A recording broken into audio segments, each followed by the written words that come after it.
ಸ್ನೇಹಿತರೆ ನಮಸ್ಕಾರ. ಪ್ರೆಸೆಂಟ್ ನಾವು ಈಗಿರೋದು ವಿಜಯ ವಿಠಲ ದೇವಾಲಯ ಮತ್ತು ಹಂಪಿಯ ಕಲ್ಲಿನ ರಥ ದೇವಸ್ಥಾನ ಮತ್ತು ಇದರ ಬಳಿ ಇದ್ದೀವಿ. ನಮ್ಮ ಜೊತೆಗೆ ಗೈಡ್ ದುರ್ಗೇಶ್ ಸರ್ ಇದ್ದಾರೆ. ಇದ್ರ ಬಗ್ಗೆ ಸಂಪೂರ್ಣ ಮಾಹಿತಿಯನ್ನು ನಿಮಗೆ ನೀಡಲಿಕ್ಕೋಸ್ಕರ ಬಂದಿದ್ದೀವಿ. ಬನ್ನಿ ನೋಡೋಣ ಯಾವ ರೀತಿಯಾಗಿ ನಮ್ಮ ವಿಜಯನಗರ ಸಾಮ್ರಾಜ್ಯದ ಕಲೆ ಮತ್ತು ವಾಸ್ತುಶಿಲ್ಪ ಯಾವ ರೀತಿಯಾಗಿತ್ತು, ಹಂಪಿಯ ಕಲ್ಲಿನ ರಥದ ಬಗ್ಗೆ ಯಾವ ರೀತಿಯಾಗಿ ಮಾಹಿತಿ ಇತ್ತು ಅನ್ನೋ ಸಂಪೂರ್ಣವಾಗಿ ನಿಮಗೆ ನೀಡಲಿಕ್ಕೋಸ್ಕರ ಬಂದಿದ್ದೀವಿ. ಬನ್ನಿ ಹೋಗೋಣ, ನೋಡೋಣ ಯಾವ ರೀತಿಯಾಗಿದ್ದು, ಈ ಕಲ್ಲಿನಲ್ಲಿ ಯಾವ ರೀತಿಯಾಗಿ ನಾದಸ್ವರ ಬರ್ತಾ ಇತ್ತು ಅನ್ನೋದನ್ನು ನಿಮಗೆ ತೋರಿಸ್ತೀವಿ. ಬನ್ನಿ ನೋಡೋಣ. ಸರ್ ನಾವೀಗ ವಿಠಲಾಪುರದಲ್ಲಿದ್ದೀವಿ. ಈ ವಿಠಲಾಪುರದ ಫೇಮಸ್ ಮಾರುಕಟ್ಟೆ ಬಂದು ಅಂದಿನ ಕಾಲದಲ್ಲಿ 15 ಮತ್ತು 16ನೇ ಶತಮಾನದಲ್ಲಿ ಕುದುರೆಗಳನ್ನು ಮಾರಾಟ ಮಾಡ್ತಕ್ಕಂಥ ಮಾರುಕಟ್ಟೆ ಆಗಿತ್ತು. ಅಲ್ಲಿ ಓಲ್ಡ್ ಶಿವ ಟೆಂಪಲ್ ಕಾಣಿಸುತ್ತೆ ಸರ್. ಹಳೆ ಶಿವನ ದೇವಸ್ಥಾನದಿಂದ ಇಲ್ಲಿಂದ ಎಲ್ ಶೇಪ್ ಸ್ಟಾರ್ಟ್ ಆಗುತ್ತೆ ಸರ್. ಇದು ಕೂಡ 945 ಮೀಟರ್ ಉದ್ದದ ಮಾರುಕಟ್ಟೆ. ಇಲ್ಲಿ ವಿದೇಶದಿಂದ ಬಂದಿರತಕ್ಕಂಥ ವ್ಯಾಪಾರಿಗಳು ಕುದುರೆಗಳನ್ನು ಮಾರಾಟ ಮಾಡಲಿಕ್ಕೆ ಬರ್ತಾ ಇದ್ರು.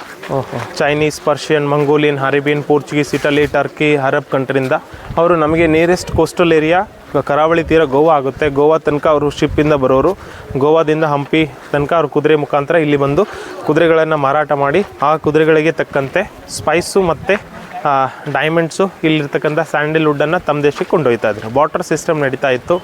ಹಾಗೆಯೇ ಈ ವಿಠಲಾಪುರದ ಮೇನ್ ದೇವಸ್ಥಾನ ಬಂದು ವಿಜಯ ವಿಠಲ ಸ್ವಾಮಿ ದೇವಸ್ಥಾನ. ಇದಕ್ಕೆ ವಿಷ್ಣು ದೇವಸ್ಥಾನಕ್ಕೆ ವಿಠಲ ಸ್ವಾಮಿ ಅಂತ ಕರೀತಾರೆ. ಈ ವಿಠಲ ಸ್ವಾಮಿಯ ವಿಶೇಷತೆ ಬಗ್ಗೆ ನಿಮಗೆ ಒಳಗಡೆ ಹೇಳ್ತೀನಿ. ಹಾಗೆಯೇ ಇದು ಪೂರ್ವ ದ್ವಾರ ಬಂದು ರಾಜರಿಗೆ, ದಕ್ಷಿಣ ದ್ವಾರ ಬಂದು ಪ್ರಜೆಗಳಿಗೆ, ಉತ್ತರ ದ್ವಾರ ಎಕ್ಸಿಟ್ಗೆ. ಅಂದರೆ ವಿಷ್ಣು ದೇವಸ್ಥಾನದಲ್ಲಿ ನಾವು 3 ರೀತಿಯ ದ್ವಾರಗಳನ್ನು ನಾವು ನೋಡ್ತೀವಿ. ಎಂಟ್ರೆನ್ಸ್ ಗೇಟ್ವೇ ಅಂತ ಕರಿತೀವಿ. ಗೋಪುರಗಳನ್ನು ಅಂದರೆ ಪೂರ್ವ ದಿಕ್ಕಿನಿಂದ ರಾಜರಿಗೆ, ದಕ್ಷಿಣ ದಿಕ್ಕಿನಿಂದ ಪ್ರಜೆಗಳಿಗೆ, ಉತ್ತರ ದಿಕ್ಕಿನಿಂದ ಎಕ್ಸಿಟ್ಗೆ. ಸರ್ ಈಗಲೂ ಕೂಡ ಒಂದು ವಿಷ್ಣು ಫಾಲೋವರ್ಸ್ ಏನಿದಾರಲ್ಲ, ಅವ್ರದ್ದೊಂದು ಸಂಪ್ರದಾಯ ಏನಪ್ಪ ಅಂದರೆ ದೇವರ ದರ್ಶನ ಆದಮೇಲೆ ಬೆನ್ನು ತೋರಿಸಲ್ಲ. ಹಾಗಾಗಿ ರಾಜ ಕೃಷ್ಣದೇವರಾಯರು ಕೂಡ ವಿಷ್ಣು ದೇವರನ್ನು ಆರಾಧನೆ ಮಾಡ್ತಾಯಿದ್ರು.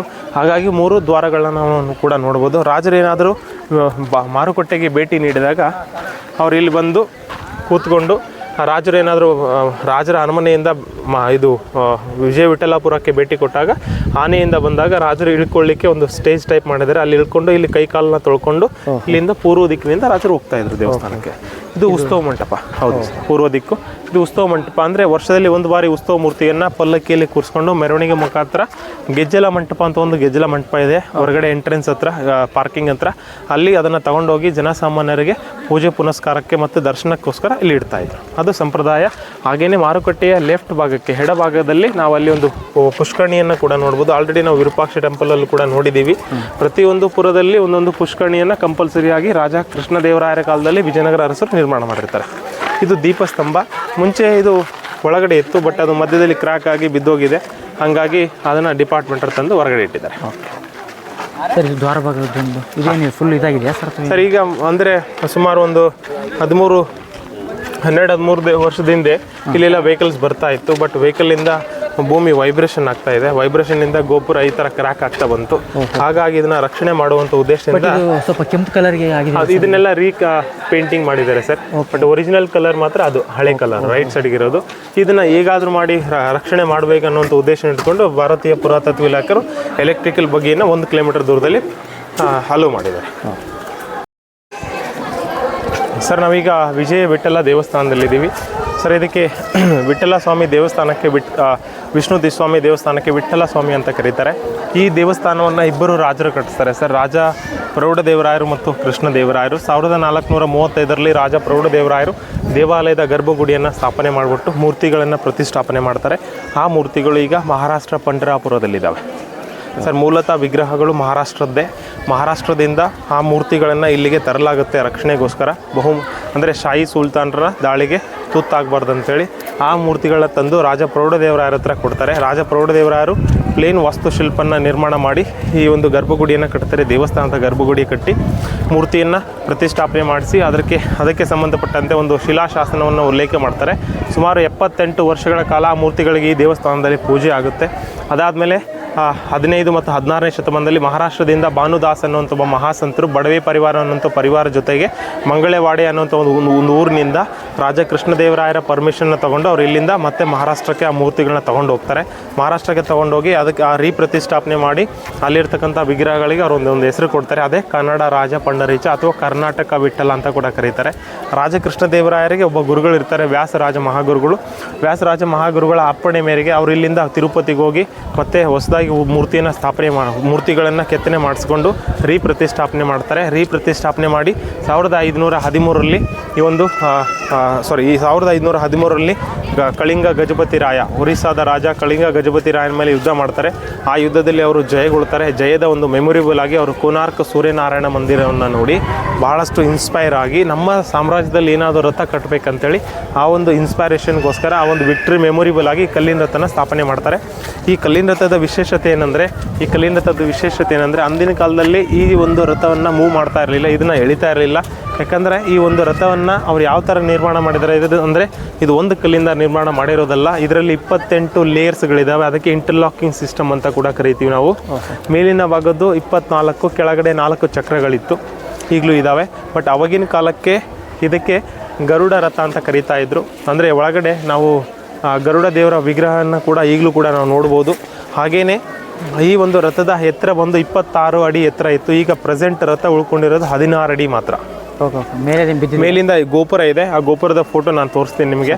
ಆ ಗೋಪುರ ಬಿದ್ದೋದ ಮೇಲೆ ಈ ಕಲ್ಲಿಂದ ಮಾತ್ರ ಉಳ್ಕೊಂಡಿದೆ. ಕೆಳಗಡೆ 4 ಚಕ್ರ, ಮೇಲಿನ 24 ಇಂಟರ್ಲಾಕಿಂಗ್ ಸಿಸ್ಟಮ್ನ ಯೂಸ್ ಮಾಡಿದ್ದಾರೆ ಸರ್. ಪ್ರತಿಯೊಂದು ಡೈರೆಕ್ಷನ್, ಪೂರ್ವ, ಪಶ್ಚಿಮ, ಉತ್ತರ, ದಕ್ಷಿಣ 4 ಡೈರೆಕ್ಷನ್ಗೆ 7 ಇಂಟರ್ಲಾಕಿಂಗ್ ಸಿಸ್ಟಮ್ನ ಯೂಸ್ ಮಾಡ್ಕೊಂಡಿದ್ದಾರೆ ಸರ್. ಇದನ್ನು ಅಂದಿನ ಕಾಲದಲ್ಲಿ ಬರೀ ಚಕ್ರವನ್ನು ಮಾತ್ರ ತಿರುಗಿಸ್ತಾ ಇದ್ರು ಸರ್. ಮೇಲಿನ ಏನು ಗ್ರೂಸ್ ಇದೆಯಲ್ಲ, ಮೇಲಿನ ಚಿಕ್ಕ ಹೋಲ್ಸ್ ಇದಾವಲ್ಲ, ಅಲ್ಲಿ ತೋರಣ ಕಟ್ಟೋರು, ಮಾವಿನ ತೋರಣ, ಹೂವಿನ ತೋರಣ ಕಟ್ಬಿಟ್ಟು ಆ ತೋರಣ ಗಾಳಿಯಿಂದ ಅಳ್ಳಾಡಿದಾಗ ವೀಲ್ನ ರೊಟೇಷನ್ ಮಾಡ್ತಾ ಇದ್ರು. ವೀಲ್ನ ರೊಟೇಷನ್ ಮಾಡೋ ಮುಖಾಂತರ ಅವ್ರು ಯಾವ ರೀತಿ ಕಲ್ಪನೆಗೊಳಗಾಗ್ತಾ ಇದ್ರು ಅಂದರೆ ಈ ರಥ ಮುಂದೆ ಸಾಗ್ತಾ ಇದೆ, ಪೂಜಾ ಕಾರ್ಯಕ್ರಮ ಶುರು ಮಾಡಿದೆ. ಬಟ್ ಇದನ್ನು ಒಂದು ಸಾರಿ ರಥನ ಹೇಳಿದ್ರೆ ಪ್ರತಿ ವರ್ಷ ಎಳಿಬೇಕಾಗುತ್ತೆ. ಹಾಗಾಗಿ ಅದನ್ನು ರಥದ ಚಕ್ರವನ್ನು ಮಾತ್ರ ತಿರುಗಿಸೋರು. ಅದರ್ವೈಸ್ ಇದು ಶೋ ಪೀಸ್ ಆಗಿತ್ತು. ಬಟ್ ಅಲ್ಲಿ 2 ಆನೆಗಳು ಕಾಣಿಸುತ್ತಲ್ಲ, ಆನೆಗಳ ಜಾಗದಲ್ಲಿ ಕುದುರೆ ಇತ್ತು. ಕುದುರೆಯನ್ನು ದಾಳಿ ಅಂದರೆ ಯುದ್ಧದಲ್ಲಿ ನಾಶ ಆಗುತ್ತೆ. ಮತ್ತು ಅದನ್ನು ಭಾರತೀಯ ಪುರಾತತ್ವ ಇಲಾಖೆಯವರು ಅದನ್ನು ತಂದು ಡೆಕೋರೇಷನ್ ಪರ್ಪಸ್ಗೋಸ್ಕರ ಇರ್ತಾರೆ. ನಾವಾಗಲೇ ವಿರೂಪಾಕ್ಷ ಟೆಂಪಲಲ್ಲಿ ಕೂಡ ನಿಮ್ಗೆ ಹೇಳಿದ್ದೆ 5 ಪಂಚಪೀಠಗಳ ಬಗ್ಗೆ. 1ನೇದು ಗರುಡ ಮಂಟಪ, 2ನೇದು ಹೋಮಕುಂಡ, 3ನೇದು ನೈವೇದ್ಯ ಪೀಠ, 4ನೇದು ದೀಪಸ್ತಂಭ, 5ನೇದು ಬಂದು ತುಳಸಿಯ ಬೃಂದಾವನ. ಇದ್ರ ಮೇಲ್ಗಡೆ 10 ಅಡಿ ಈ ಥರ ಸಣ್ಣದೊಂದು ಗೋಪುರ ಇತ್ತು. ಇದು ಒರಿಜಿನಲ್ ಫೋಟೋ ಸರ್. 1856ರಲ್ಲಿ ತೆಗೆದಿರತಕ್ಕಂಥ ಫೋಟೋಗ್ರಫಿಯಲ್ಲಿ ಗೋಪುರ ಇತ್ತು. ಬಟ್ ಇವಾಗ ಅದು ಗೋಪುರ ಎಲ್ಲ ಬಿದ್ದೋಗಿದೆ. ನಾವು ಬರಬೇಕಾದ್ರೆ ಒಂದು ಚೆಕ್ ಪೋಸ್ಟನ್ನು ಕ್ರಾಸ್ ಮಾಡಿದ್ವಿ. ಆ ಚೆಕ್ ಪೋಸ್ಟ್ ಹೆಸರೇ ತಲಾರಿಘಟ್ಟ ಗೇಟ್ವೇ. ಇದೆ ಎಂಟ್ರೆನ್ಸ್. ಹೌದು, ಅವಾಗಿನ ಕಾಲ, ಹೌದು, ಈಗಿನ ಕಾಲಕ್ಕೂ ಕೂಡ ಇದೇ ಎಂಟ್ರೆನ್ಸು, ಅವಾಗಿನ ಕಾಲಕ್ಕೂ ಕೂಡ ಇದೇ ಎಂಟ್ರೆನ್ಸು. ಬಟ್ ಇಲ್ಲಿ ದೀಪಸ್ತಂಭ ಇಲ್ಲಿ ಒಳಗಡೆ ಇತ್ತು ಅಂತಂದೇಳಿ ಒಂದು ಕಾಪಿ ಇದೆ ಸರ್, ತೋರಿಸ್ತೀನಿ ಒಂದು ನಿಮಿಷ. ಇಲ್ಲಿ ನೋಡಿ. ಇದು ಅಲ್ವಾ? ಹೌದು, ದೀಪಸ್ತಂಭ ಸರ್. ಅದು ಭಜನಾ ಮಂಟಪ. ಅಂದರೆ ಪುರಂದರದಾಸರು, ಕನಕದಾಸರು, ತೆನಲಿ ರಾಮಕೃಷ್ಣರು ಮತ್ತು ವ್ಯಾಸರಾಜ ಮಹಾಗುರುಗಳು 4 ತಿಂಗಳು ಚಾತುರ್ಮಾಸಕ್ಕಂತೇಳಿ ದೇವಸ್ಥಾನಕ್ಕೆ ಭೇಟಿ ಕೊಟ್ಟಾಗ 4 ತಿಂಗಳು ಚಾತುರ್ಮಾಸವನ್ನು ಅಂದರೆ ಮಳೆಗಾಲವನ್ನು ಕಳಿತಕ್ಕಂಥ ಮಂಟಪ. ಅಂದರೆ ಭಜನೆಗಳನ್ನು, ಕೀರ್ತಿ ವಚನಗಳನ್ನು, ಗೀತೆಗಳನ್ನು ಹಾಡೋ ಮುಖಾಂತರ. ಹಾಗೆಯೇ ಅದು ಸಂಗೀತ ಮಂಟಪ. ಸಂಗೀತ ಮಂಟಪ ಬಗ್ಗೆ ನಿಮಗೆ ಮುಂದೆ ಹೇಳ್ತೀನಿ. ಇದು ಕಲ್ಯಾಣ ಮಂಟಪ. ಈ ಕಲ್ಯಾಣ ಮಂಟಪದಲ್ಲಿ ವಿಜಯನಗರ ಕಾಲಕ್ಕೆ ಉತ್ಸವ ಮೂರ್ತಿಗಳಿಗೆ, ವಿಠ್ಠಲ ಸ್ವಾಮಿ ಮತ್ತು ರುಕ್ಮಿಣಿ ದೇವಿಯ ಉತ್ಸವ ಮೂರ್ತಿಗಳಿಗೆ ಇಲ್ಲಿ ಮದುವೆ ಮಾಡಿಬಿಟ್ಟು ಆ ಮದುವೆ ಉತ್ಸವ ಮೂರ್ತಿಗಳನ್ನು ಪುಷ್ಕರಣಿ ತಗೊಂಡೋಗಿ ಸರ್ 8 ಅಂಕಣಗಳ ದೇವಸ್ಥಾನಗಳನ್ನ ನೀವು ನೋಡ್ಬೋದು. 8 ಅಂಕಣಗಳಲ್ಲಿ 1ನೇದು ಗರ್ಭಗುಡಿ ದೇವರಿಗೆ, ಅರ್ಧ ಮಂಟಪ, ಮುಖಮಂಟಪ, ಮಹಾಮಂಟಪ, ಇದು ಮಹಾಮಂಟಪ, ಕಲ್ಯಾಣ ಮಂಟಪ ಮದುವೆಗೆ, ನಾಟ್ಯ ಮಂಟಪ ನೃತ್ಯ ಮಾಡಲಿಕ್ಕೆ, ಸಭಾ ಮಂಟಪ ಮ್ಯೂಸಿಕ್ ಬರುತ್ತೆ ಸರ್. ಬಟ್ ಅದನ್ನ ಬಾರ್ಸಕ್ಕೆ ಬಿಡಲ್ಲ, ಅದ್ರ ಬಗ್ಗೆ ಹೇಳ್ತೀನಿ ನಿಮಗೆ. ಭಜನಾ ಮಂಟಪ ಪ್ರೇಯರ್ ಮಾಡಲಿಕ್ಕೆ. ಇಲ್ಲಿ ಸೌತ್ ಈಸ್ಟ್ ಕಾರ್ನರ್ಗೆ ಕಿಚನ್ ಕೂಡ ಮಾಡಿರ್ತಾರೆ.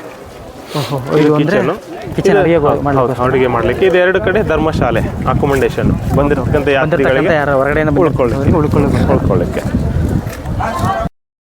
ಎದುರುಗಡೆ ಇದೀವಿ. ಇದರೊಳಗಡೆ ಗರುಡ ದೇವರ ವಿಗ್ರಹ ಕೂಡ ಇದೆ, ನೀವು ನೋಡ್ಬೋದು. ಅರ್ಧ ದೇಹ ಮಾನವದ್ದು, ಅರ್ಧ ದೇಹ ಗರುಡನ ವಿಗ್ರಹನ ನೀವು ನೋಡ್ಬೋದು. ಮೇಲ್ಗಡೆ ತಿರುಪತಿ ಬಾಲಾಜಿ ಸ್ವಾಮಿಯ ಸಿಂಬಲ್ ಕೂಡ ಹಾಕಿದ್ದಾರೆ. ಅಂದರೆ ಇದು ಶಾಸನದಲ್ಲಿ ಇರೋದು. ಈ ಒಂದು ರಥಕ್ಕೆ ಗರುಡ ರಥ ಅಂತಲೇ ಮೆನ್ಷನ್ ಮಾಡ್ತಾರೆ. ಮತ್ತು ಇಲ್ಲಿ 11 ಮೆಟ್ಲುಗಳಿತ್ತು. ಇಲ್ಲಿ ಇಂಟರ್ಲಾಕಿಂಗ್ ಸಿಸ್ಟಮಲ್ಲಿ ಲಾಕಿಂಗ್ ಮಾಡಿದ್ದಾರೆ. ಮೇಲ್ಗಡೆ ಹತ್ತಿ ಗರುಡ ದೇವರಿಗೆ ಪೂಜೆ ಮಾಡ್ಕೊಂಡು ಬರಲಿಕ್ಕೆ. ಮತ್ತು ಇಲ್ಲಿ ಕುದುರೆ ಇತ್ತು ಅನ್ನಲಿಕ್ಕೆ ಕೆಲವೊಂದು ಕುರುಹುಗಳು ಸಿಗುತ್ತೆ. ಕುದುರೆ ಬಾಲ ಮತ್ತು ಕಾಲು ಕಾಣಿಸುತ್ತೆ ಹಿಂದ್ಗಡೆ, ಆನೆಗೆ ಹಿಂದ್ಗಡೆ. ಇದು ಆನೆ ಯುದ್ಧದಲ್ಲಿ ನಾಶ ಆದಮೇಲೆ ಇದನ್ನು ಡೆಕೋರೇಷನ್ ಪರ್ಪಸ್ಗೋಸ್ಕರ ಈ ಒಂದು ಆನೆಗಳನ್ನು ಡಿಪಾರ್ಟ್ಮೆಂಟ್ ಕೂರಿಸ್ತಾರೆ.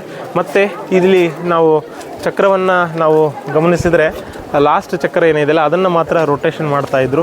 ಬಟ್ ಮುಂದಿರ್ತಕ್ಕಂಥ ಚಕ್ರಕ್ಕೆ ಡಿಸ್ಕ್ ಬ್ರೇಕ್ ಟೈಪ್ ಹಾಕಿದ್ದಾರೆ. ಹಿಂದಿರ್ತಕ್ಕಂಥ ಚಕ್ರಕ್ಕೆ ಅದನ್ನು ರೊಟೇಷನ್ ಮಾಡಿ ಸೌದು ಹೋಗಿದೆ, ಬೆಂಡ್ ಆಗಿದೆ, ಅದು ಚಿಕ್ಕದಾಗಿ ಕೂಡ ಕಾಣಿಸುತ್ತೆ. ಮತ್ತು ಅದನ್ನು ಸ್ವಲ್ಪ ಸಿಮೆಂಟ್ ಹಾಕಿ ಬ್ಲಾಕ್ ಮಾಡಿದ್ದಾರೆ. ಈ ರಥದ ಇನ್ನೊಂದು ವಿಶೇಷತೆ ಏನಂದರೆ ಇದು 50 ರೂಪಾಯಿ ನೋಟಲ್ಲಿ ಕೂಡ ಇದೆ. ಇದು ಭಾಳ ಫೇಮಸ್. 50 ರೂಪಾಯಿ ನೋಟಲ್ಲಿ ಬಂದಾಗಿನಿಂದ ಭಾಳಷ್ಟು ಫೇಮಸ್ ಆಗಿದೆ. ಹಾಗೆಯೇ ಇದ್ರ ಒಳಗಡೆ ಹರ್ಬಲ್ ಪೇಂಟಿಂಗ್ ಇದೆ. ನಾವು ಆಗಲೇ ವಿರೂಪಾಕ್ಷ ದೇವಸ್ಥಾನದಲ್ಲಿ ಪೇಂಟಿಂಗ್ ನೋಡಿದ್ವಿ, ಅದೇ ಥರದ ಪೇಂಟಿಂಗ್ ಇಲ್ಲಿ ಕೂಡ ಮಾಡಿದ್ದಾರೆ. ಬಟ್ ಇದು ಓಪನ್ ಇರೋ ಕಾರಣಕ್ಕೆ ಬಿಸಿಲು, ಗಾಳಿ, ಮಳೆಯಿಂದ ಸ್ವಲ್ಪ ಹಾಳಾಗಿದೆ. ಒಂದು ಸ್ವಲ್ಪ ಪ್ರಮಾಣದಲ್ಲಿ ಮಾತ್ರ ಒಳಗಡೆ ಉಳ್ಕೊಂಡಿರೋದು. ಓಕೆ, ಇದು ಕಲ್ಲಿನ ರಥ ಜಸ್ಟ್ ಫಾರ್ ಶೋ ಪೀಸನ್ನಾಗಿ ಮಾಡಿದ್ರು. ಅಂದಿನ ಕಾಲದಲ್ಲಿ ಇದನ್ನು ರಥನ ಮುಂದೆ ಎಳಿತಾ ಇರಲಿಲ್ಲ, ಬರೀ ಚಕ್ರವನ್ನು ಮಾತ್ರ ತಿರುಗಿಸಿ ಅವರು ಹಬ್ಬನ ಆಚರಣೆ ಮಾಡ್ತಕ್ಕಂಥ ಒಂದು ಸಂಪ್ರದಾಯ ಇತ್ತು. 1513ರಲ್ಲಿ ರಾಜ ಕೃಷ್ಣದೇವರಾಯರು ಒರಿಸ್ಸಾದ ಮೇಲೆ ದಂಡಯಾತ್ರೆ ಮಾಡ್ತಾರೆ. ಆ ಒರಿಸ್ಸಾದ ರಾಜ ಕಳಿಂಗ ಗಜಪತಿ ರಾಯನ ಮೇಲೆ ಯುದ್ಧದಲ್ಲಿ ಗೆದ್ದು, ಆ ಯುದ್ಧದ ಒಂದು ಮೆಮೊರೇಬಲ್ ಆಗಿ ಅವರು ಕೋನಾರ್ಕ್ ಸೂರ್ಯನಾರಾಯಣ ದೇವಸ್ಥಾನವನ್ನು ನೋಡ್ತಾರೆ. ಆ ಕೋನಾರ್ಕ್ ಸೂರ್ಯನಾರಾಯಣ ದೇವಸ್ಥಾನ ನೋಡಿ ಬಹಳಷ್ಟು ಇನ್ಸ್ಪೈರ್ ಆಗಿ ನಮ್ಮ ಸಾಮ್ರಾಜ್ಯದಲ್ಲಿ ಏನಾದರೂ ರಥನ ಕಟ್ಟಬೇಕಂತೇಳಿ ಆ ಒಂದು ಇನ್ಸ್ಪೈರೇಷನ್ಗೋಸ್ಕರ ಈ ಒಂದು ಚಾರಿಟನ್ನು ಕಟ್ತಾರೆ, ವಿಜಯದ ಸಂಕೇತಗೋಸ್ಕರ. ಓಕೆ ಸರ್, ನಾವೀಗ ಸಂಗೀತ ಮಂಟಪದ ಎದುರುಗಡೆ ಇದ್ದೀವಿ. ರಾಜ ದ ಗ್ರೇಟ್ ಕಿಂಗ್ ಕೃಷ್ಣದೇವರಾಯರಿಗೆ ಇಬ್ಬರು ಮಹಾರಾಣಿಯರು ಇರ್ತಾರೆ, ಚಿನ್ನಾದೇವಿ ಮತ್ತು ತಿರುಮಲಾದೇವಿ. ಚಿನ್ನಾದೇವಿ ಭರತನಾಟ್ಯಂನಲ್ಲಿ ಫೇಮಸ್ ಡ್ಯಾನ್ಸರ್ ಆಗಿರ್ತಾರೆ. ಅವರ ಒಂದು ಮೆಮೊರೇಬಲ್ ಆಗಿ ರಾಜ ಕೃಷ್ಣದೇವರಾಯರು 16ನೇ ಶತಮಾನದಲ್ಲಿ ಒಂದು ಸಂಗೀತ ಮಂಟಪನ ನಿರ್ಮಾಣ ಮಾಡ್ತಾರೆ. ಈ ಒಂದು ಸಂಗೀತ ಮಂಟಪದಲ್ಲಿ ಟೋಟಲ್ ಆಗಿ 56 ಕಂಬಗಳಿತ್ತು. 56 ಕಂಬಗಳಲ್ಲಿ ಬೇರೆ ಬೇರೆ ನಾದಗಳು ಬರುತ್ತೆ ಸರ್. ಫಾರ್ ಎಕ್ಸಾಂಪಲ್ಲು ಉದಾಹರಣೆಗೆ ಸಾರಿ ಗಾಮ ಪದ ನಿಸ ತಾಳ ವೀಣಾ ಡಮರು ಮೃದಂಗ ತಂತಿವಾದ್ಯ ವೀಣೆ ಜಲತರಂಗ ಮಣ್ಣಿನ ಮಟ್ಕೆ ಸೌಂಡು ಈ ಥರ ತಂತಿವಾದ್ಯ ಈ ಥರ ಬೇರೆ ಬೇರೆ ನಾದಗಳು ಬರುತ್ತೆ. ಇದರಲ್ಲಿ ಯಾವುದೇ ಏನು ಕಟ್ಟಿಂಗ್ ಪಿಲ್ಲರ್ಸ್ಗಳನ್ನು ನಾವು ನೋಡಿದ್ರೆ ಇದರಲ್ಲಿ ಯಾವುದೇ ರೀತಿ ಟೊಳ್ಳಿಲ್ಲ. ಮೇಲಿರ್ತಕ್ಕಂಥ ವೇಟ್ಗೂ ಮೇಲಿರ್ತಕ್ಕಂಥ ಭಾರಕ್ಕೂ ಕೆಳಗಿರ್ತಕ್ಕಂಥ ಭಾರಕ್ಕೂ ಈಕ್ವಲ್ ಇರುತ್ತೆ. ಡಿಫ್ರೆಂಟ್ ಕಟ್ಟಿಂಗ್ ಇರುತ್ತೆ, ಡಿಫ್ರೆಂಟ್ ಥಿಕ್ನೆಸ್ ಇರುತ್ತೆ, ಡಿಫ್ರೆಂಟ್ ಹೈಟ್ ಇರುತ್ತೆ, ಡಿಫ್ರೆಂಟ್ ಶೇಪ್ ಇರುತ್ತೆ, ಡಿಫ್ರೆಂಟ್ ವಿಡ್ತ್ ಇರುತ್ತೆ, ಡಿಫ್ರೆಂಟ್ ಕಟ್ಟಿಂಗ್ ಸ್ಟೈಲ್ ಇರುತ್ತೆ. ನೀವು 1 ಸಾರಿ ಅಲ್ಲ 2 ಸಾರಿ ಇಲ್ಲ 10 ಸಾರಿ ನೀವು 100 ಸಾರಿ ಸುತ್ತೋದು ನೋಡಿದ್ರು ಕೂಡ ಒಂದು ಥರ ಮತ್ತೊಂದು ಪಿಲ್ಲರ್ ಯೂಸ್ ಮಾಡಿಲ್ಲ. ಒಂದರಲ್ಲಿ ಯೂಸ್ ಮಾಡಿರ್ತಕ್ಕಂಥ ಕಟ್ಟಿಂಗ್ ಶೈಲಿ ಬೇರೆದ್ರಲ್ಲಿಲ್ಲ, ಬೇರೆದ್ರಲ್ಲಿ ಯೂಸ್ ಮಾಡಿರ್ತಕ್ಕಂಥ ವಿಡ್ತು ಮತ್ತೊಂದರಲ್ಲಿಲ್ಲ. ಈ ಥರ ಬೇರೆ ಕಟ್ಟಿಂಗ್ ಸ್ಟೈಲಲ್ಲಿ ಈ ಒಂದು ಸಂಗೀತ ಮಂಟಪನ ನಿರ್ಮಾಣ ಮಾಡಿದ್ದಾರೆ. ರಾಜ ಕೃಷ್ಣದೇವರಾಯರು ಈ ಒಂದು ಸಂಗೀತ ಮಂಟಪನ ತನ್ನ ಹೆಂಡತಿ ಚಿನ್ನಾದೇವಿಯ ಮೆಮೊರೇಬಲ್ ಆಗಿ ಯೂಸ್ ಮಾಡ್ತಾರೆ. ಇದರಲ್ಲಿ ಈಗಲೂ ಕೂಡ ಸಂಗೀತ ಬರುತ್ತೆ. ಬಟ್ ಇದರಲ್ಲಿ ಕೆಲವೊಂದು ಕಂಬಗಳು ಬಿದ್ದೋಗಿರೋ ಕಾರಣಕ್ಕೆ ಅದನ್ನು ರಿಸ್ಟೋರೇಷನ್ ಮಾಡಿಬಿಟ್ಟು ಮತ್ತೆ ಇದನ್ನು ಅಲೋ ಮಾಡ್ತಾರೆ ಅಂತೆ. ಹಾಗಾಗಿ ಇದನ್ನು ಈಗ ಇವತ್ತು ಒಳಗಡೆ ಹೋಗ್ಲಿಕ್ಕೆ ಯಾರಿಗೂ ಕೂಡ ಅವಕಾಶ ಇಲ್ಲ. ಈ ಒಂದು ಫೌಂಡೇಶನ್ನ ವಿಶೇಷತೆ ಏನಂದರೆ ಈ ಸಂಗೀತ ಮಂಟಪದ ವಿಶೇಷತೆ ಇನ್ನೊಂದು ಫೌಂಡೇಶನ್ನು.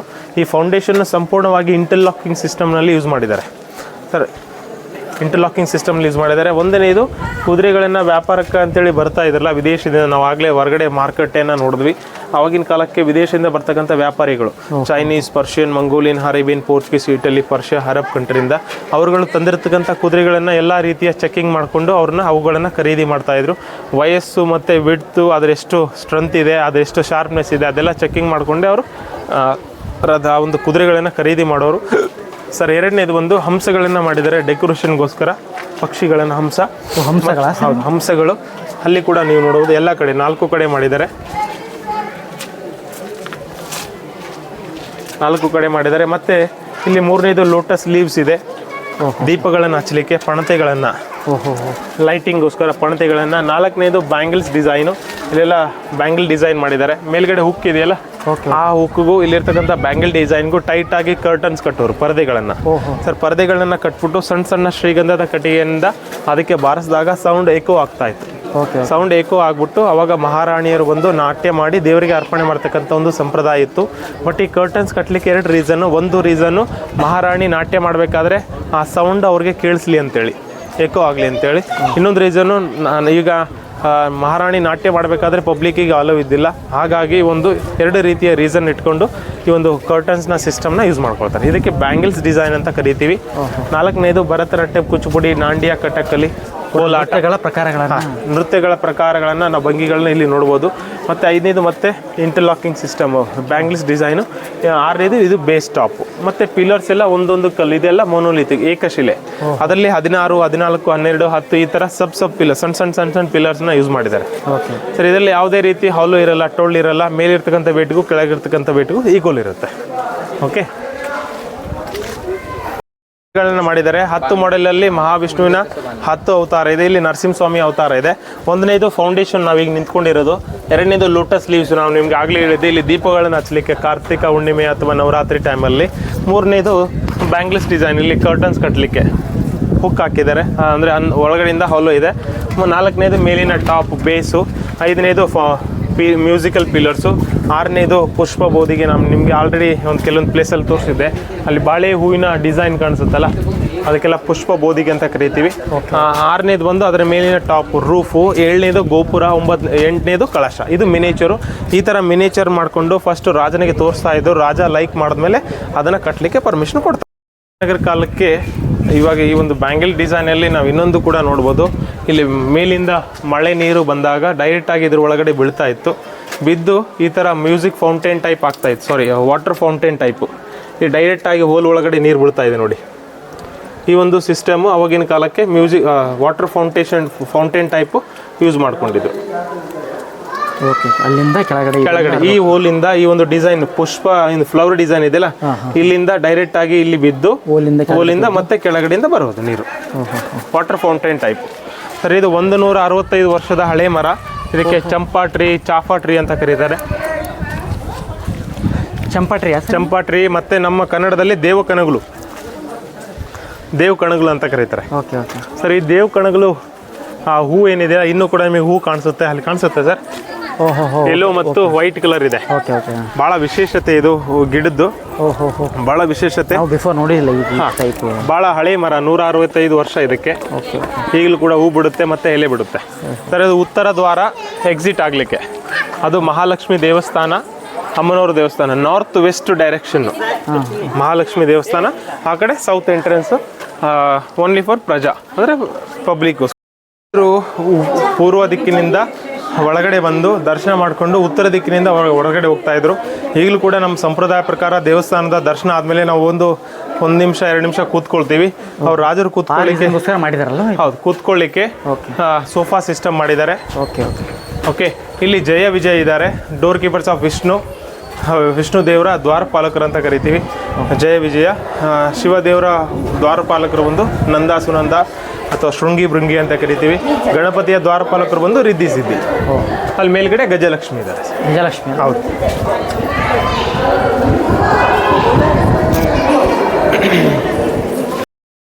ಸರ್, ಇದು ಮಹಾಮಂಟಪದಲ್ಲಿ ಆವಾಗಿನ ಕಾಲಕ್ಕೆ ಸಾಮಾನ್ಯ ಪ್ರಜೆಗಳು ದಕ್ಷಿಣ ದಿಕ್ಕಿನಿಂದ ಬಂದು ಇಲ್ಲಿಂದ ನಿಂತ್ಕೊಂಡು ದರ್ಶನ ಮಾಡ್ಕೊಂಡು ಹೋಗೋರು.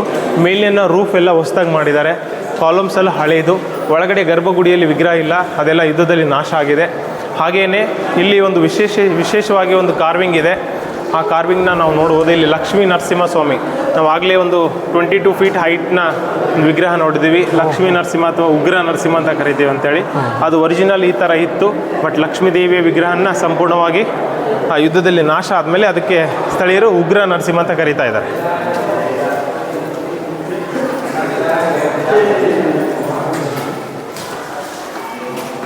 ಸರ್, ಇದು ಮೇನ್ ದೇವಾಲಯದ ಗರ್ಭಗುಡಿ. ದೇವಾಲಯದ ಗರ್ಭಗುಡಿಯಲ್ಲಿ ಈಗ ವಿಗ್ರಹ ಇಲ್ಲ ಸರ್. ಇಲ್ಲಿ ಪ್ರದಕ್ಷಿಣಾ ಪಥ ಇದೆ, ಅಂಡರ್ಗ್ರೌಂಡ್ ಪ್ರದಕ್ಷಿಣಾ ಪಥ. ಅಲ್ಲಿ ಬರೀ ಪೆಡೆಸ್ಟಾಲ್ ಪಾಣಿಪೀಠಗಳು ಮಾತ್ರ ಉಳ್ಕೊಂಡಿದೆ. ಹೋಗಿ ಬನ್ನಿ ಸರ್.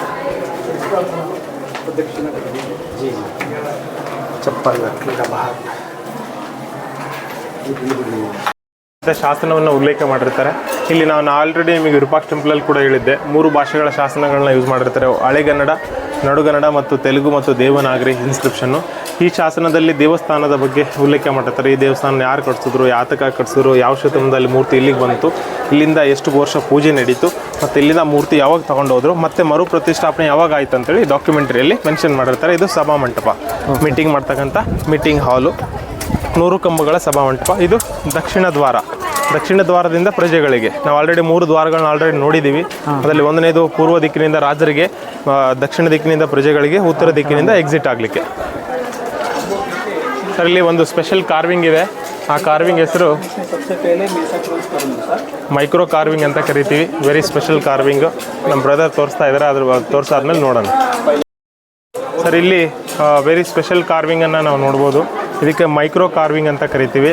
ಒಂದು ತಲೆ 6 ಡಿಫ್ರೆಂಟ್ ದೇಹಗಳನ್ನು ಕೆತ್ತನೆ ಮಾಡಿದ್ದಾರೆ. ಶಿಲ್ಪಕಾರನ ಕಲಾ ಚಾತುರ್ಯ ಅಂತ ಕರಿತೀವಿ ಸರ್. ಒಂದನೇದು ಈ ಕಡೆಯಿಂದ ನೋಡಿದ್ರೆ ಫಸ್ಟ್ ಒಂದು ಗೋರಿಲ್ಲ ಕೂತ್ಕೊಂಡಿರೋ ಆಗಿದೆ, ಸಿಟ್ಟಿಂಗ್ ಗೋರಿಲ್ಲ ಅಂತ ಕರಿತೀವಿ. ಅದಾದಮೇಲೆ ಎರಡನೇದು ಕಪ್ಪೆ ನೀರಿಗೆ ಜಂಪ್ ಮಾಡ್ತಾ ಇದೆ. ಮೂರನೇದು ತಾಯಿ ಕೋತಿ ಮರಿ ಕೋತಿನ ಕೈ ಹಿಡಿದು ಮೇಲ್ಗಡೆ ಎತ್ತುತ್ತಾ ಇರೋದು, ಕೈಯಿಂದ ಲಿಫ್ಟ್ ಮಾಡ್ತಾ ಇರೋದು. ಓಕೆ, ಇದನ್ನ ಸ್ವಲ್ಪ ಮೇಲಿಂದ ಕ್ಲೋಸ್ ಮಾಡಿದ್ರೆ ಕೆಳಗಡೆ ಶಿವಲಿಂಗ ಇದೆ, ಮೇಲ್ಗಡೆ ಶೇಷನಾಗ. ಓಕೆ, ಹಾವಿನ ಹೆಡೆ ಕಾಣಿಸುತ್ತೆ. ಅದಾದ್ಮೇಲೆ ತಾಯಿ ಕೋತಿ ಮರಿ ಕೋತಿಗೆ ಹಾಲು ಕೊಡ್ತಾ ಇರೋದು, ಫೀಡಿಂಗ್ ಮಂಕಿ. ಮತ್ತೆ ನಾವು ಈ ಕಡೆಯಿಂದ ನೋಡಿದ್ರೆ 2 ಕಾಲಿದೆ, 2 ಕಾಲು, ಬಾಲ, ದೇಹ, ತಲೆ, ಹನುಮಂತ ಲಂಕೆಗೆ ಆರ್ತಾ ಇರೋದು, ಫ್ಲೈಯಿಂಗ್ ಹನುಮಾನ್ ಅಂತ ಕರಿತೀವಿ. ಒಂದು ಕಲ್ಲಿನಲ್ಲಿ 6 ಡಿಫ್ರೆಂಟ್ ಕೆತ್ತನೆಗಳನ್ನು ಮಾಡಿದ್ದಾರೆ. ಶಿಲ್ಪಕಾರನ ಕಲಾ ಚಾತುರ್ಯ. ಅಣ್ಣ ಪ್ಲೀಸ್ ಇಲ್ಲಿ 2 in 1 ಇದೆ. ಇಲ್ಲಿ ಸಿಂಗಲ್ ಫಸ್ಟ್ ಲೈನ್ ಹೆಡ್ ಕಾಣಿಸುತ್ತೆ, ಲೈನ್ ಹೆಡ್. ಓಕೆ, ಸೈಡಿಂದ ನೋಡಿದ್ರೆ ಜಂಪಿಂಗ್ ಹಾರ್ಸ್, ಈ ಥರ 2 in 1. ಅಲ್ಲಿ 6 in 1, ಇಲ್ಲಿ 2 in 1 ಇದೆ. 2 in 1 ನೋಡ್ಬೋದು. ನಾವು ವಿರೂಪಾಕ್ಷ ದೇವಸ್ಥಾನದಲ್ಲಿ 1 ದೇಹ 3 ತಲೆಯ ನಂದಿನ ನೋಡಿದ್ವಿ. ಇಲ್ಲಿ 1 ತಲೆ 2 ದೇಹವನ್ನು ಇಲ್ಲಿ ನಾವು ನೋಡ್ಬೋದು. ಶಿಲ್ಪಕಾರನ ಕಲಾ ಚಾತುರ್ಯ. ಇಲ್ಲಿ ಹಿಂಗೆ ನೋಡಿದ್ರೆ ನಂದಿ ಕಾಣಿಸುತ್ತೆ, ಬುಲ್, ನಂದಿ, ಬಸವಣ್ಣ. ಹಿಂಗೆ ನೋಡಿದ್ರೆ ಇದನ್ನು ಕ್ಲೋಸ್ ಮಾಡಿ ನೋಡಿದ್ರೆ ಆನೆ ಕಾಣಿಸುತ್ತೆ. ಇಲ್ಲಿ ಆನೆ ಗಿಡವನ್ನು ಕೀಳ್ತಾ ಇರೋದು, ಮರವನ್ನು ಕೀಳ್ತಾ ಇರೋದು. ಹಿಂಗೆ ನೋಡಿದ್ರೆ ಗಣಪತಿ ಕಾಣಿಸುತ್ತೆ. ಓಕೆ, ಇಲ್ಲಿ 7 in 1 ಕಾರ್ವಿಂಗ್ ಇದೆ. ಅದಕ್ಕೆ ಮಿಥಿಕಲ್ ಅನಿಮಲ್ ಅಂತ ಕೂಡ ಕರಿತೇವೆ. ಇಲ್ಲಿದೆ ನೋಡಿ, ಮಿಥಿಕಲ್ ಅನಿಮಲ್. 6 ಪ್ರಾಣಿ ಮತ್ತು 1 ಪಕ್ಷಿಯನ್ನು ಅಲ್ಲಿ ಮೆನ್ಷನ್ ಮಾಡಿದ್ದಾರೆ. ಅದಕ್ಕೆ ಮಕರ ಯಾಳಿ ಅಂತ ಕರಿತೇವೆ. ಮಕರ ಅಂದರೆ ಮೊಸಳೆ, ಯಾಳಿ ಅಂದರೆ ವಾಸ್ತುಶಿಲ್ಪ. 1ನೇದು ಡ್ರ್ಯಾಗನ್ ಕಣ್ಣಿದೆ, 2ನೇದು ಮೊಲದ ಕಿವಿ, 3ನೇದು ದೇಹ ಕುದುರೆ, 4ನೇದು ಬಾಯಿ ಮೊಸಳೆ, 5ನೇದು ಸೊಂಡ್ಲು ಆನೆ, 6ನೇದು ತೊಡೆ ಮೇಲ್ಗಡೆ ನವಿಲು, 7ನೇದು ಲಯನ್ ಪಂಜ ಇದೆ. ಸರ್, ಪ್ರಾಣಿಯ ಸಂಕುಲದಲ್ಲಿ ಅತಿ ಶಾರ್ಪ್ನೆಸ್ ಮತ್ತು ಅತಿ ಸ್ಟ್ರಾಂಗೆಸ್ಟ್ ಆಗಿರ್ತಕ್ಕಂಥ ಪ್ರಾಣಿಗಳನ್ನು ಇಲ್ಲಿ ಮೆನ್ಷನ್ ಮಾಡಿದ್ದಾರೆ. ಉದಾಹರಣೆಗೆ ನಾವು ನೀರಿನಲ್ಲಿ ಹೋದರೆ ಮೊಸಳೆ ಸ್ಟ್ರಾಂಗ್ ಆಗಿರುತ್ತೆ, ಭಾರ ಎತ್ತೋದ್ರಲ್ಲಿ ಆನೆ, ಸ್ಪೀಡ್ ಓಡೋದ್ರಲ್ಲಿ ಕುದುರೆ, ಅಂದ ಚಂದ ನೋಡೋದ್ರಲ್ಲಿ ನವಿಲು, ಹಾಗೆಯೇ ಭಾಳ ಡಿಸ್ಟೆನ್ಸಿಂದ ನೋಡಿದ್ರೆ ಇದು ಡ್ರ್ಯಾಗನ್ನು ತುಂಬ ಶಾರ್ಪಾಗಿ ಕಿವಿ, ಮೊಲದ ಕಿವಿ ಕೇಳಿಸ್ಕೊಳುತ್ತೆ. ಅಂದರೆ ರಾಜನಲ್ಲಿ ಇಷ್ಟು ಕ್ವಾಲಿಟೀಸ್ಗಳು ಇತ್ತು ಅಂತೇಳಿ ರಾಜನಲ್ಲಿ ಅವರ ರಾಜನಿಗೆ ಡೆಡಿಕೇಶನ್ ಮಾಡಿರ್ತಕ್ಕಂಥ ಒಂದು ಮಕರ ಯಾಳಿ.